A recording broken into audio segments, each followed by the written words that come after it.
Assalomu alaykum aziz kitobsevar bolajonlar. Buloqboshi tuman axborot kutubxona markazi taqdim etadi. Bugun men sizlarga Vijdonli bola deb nomlangan hikmatli ertaklar turkumidan Ig'vogar Suvsar ertagini o'qib eshittirmoqchiman. Qadim zamonda Olitog' yaqinidagi o'rmonda yoshi ulug' chinor bo'lgan ekan. Uning ustiga bitta qirg'iy uya quribdi. Daraxt tanasidagi g'ovaklarda esa ancha yillardan buyon zag'izxonlar oilasi yashar ekan. Ularning inoq, totuv va hamjihatligiga havas qilgan ko'rsichqon ham oila a'zolari bilan chinor ildizlari ostida uya qazibdi. Shuncha jonzotga boshpana bo'layotganidan chinorning boshi ko'kka yetarkan. Ammo ularning o'zaro do'st holda tinch va xotirjam yashashi Suvsarga yoqmasdi. U shu darajada dangasa ediki, hatto o'ziga uya qurishga ham erinar edi. Nuqul tayyoriga ega chiqishni istar ekan. Bir kuni ularning hammasini haydab yuborib, daraxtni yolg'iz o'zi egallab olishga qaror qilibdi. Qirg'iyning yoniga borib, "Do'stim, agar yaxshilab o'ylab ko'radigan bo'lsang, senga foydali maslahat bermoqchiman. Ammo sen bunday mag'rurliging bilan yaxshiligimning qadriga yetarmikansan?" debdi. "Ey Suvsar, bekorchi gaplar bilan boshimni qotirma. Gapingni aniq va lo'nda qilib gapir, bo'lmasa kelgan joyingga qaytib ket. Mening ortiqcha vaqtim yo'q", debdi qirg'iy. "Qirg'iyjon, yuqorida bo'lganing tufayli hech narsadan xabaring yo'q. Ko'rsichqonlar oilasi daraxtni qulatib, bolalaringni yeyishni maqsad qilishgan ekan. Ularning turgan bitgani zarar, ishi esa tekinxo'rlikdan iborat. Buning ustiga rahm-shafqatni ham bilishmaydi. Bu gaplarni polaponlaringga achinganimdan aytyapman", debdi Suvsar. Uning so'zlarini tinglagan qirg'iyning esa boshi qotibdi. "Yaxshiliging uchun rahmat. Ehtiyot bo'lishga harakat qilaman.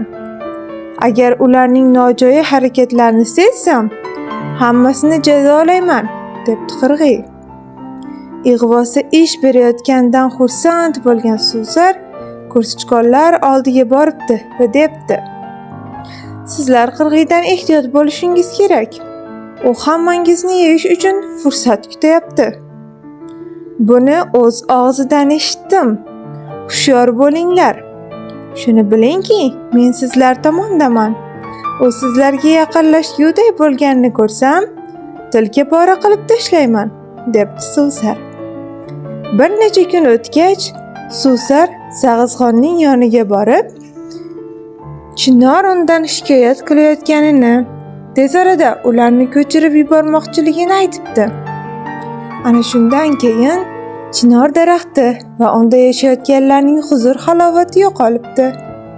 Makkor Suvsarning hiylasini tushunib qolgan yoshi ulug' chinor qirg'iy, zag'izxon va ko'rsichqonni chaqirib, "Ig'vogar Suvsar turli bo'xtonlarni tarqatib, oralaringni sovuqchilik tushirmoqchi. Bir-birlaringizga dushman bo'lishingizni xohlayapti. Nizolashish tufayli boshpanangizni tark etishingizni kutmoqda.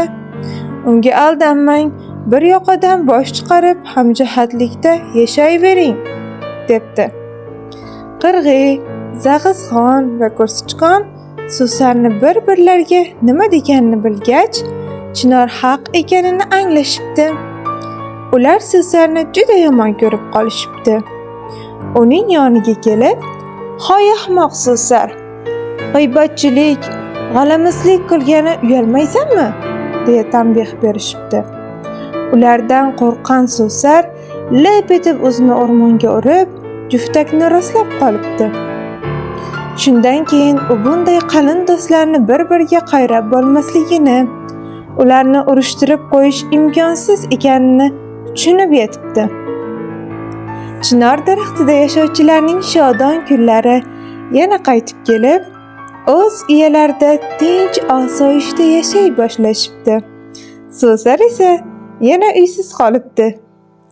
Bilag'on do'stlarim, kimdir muvaffaqiyatga erishsa, bundan sevining. Unga havas bilan boqing. Qo'lingizdan yaxshilik qilish kelmadimi? Yomonlik ham qilmang. Hamisha do'stlar bilan shodon yashashga intiling. Shundagina ko'nglingiz ravshan bo'lib, nurga to'ladi. E'tiboringiz uchun rahmat.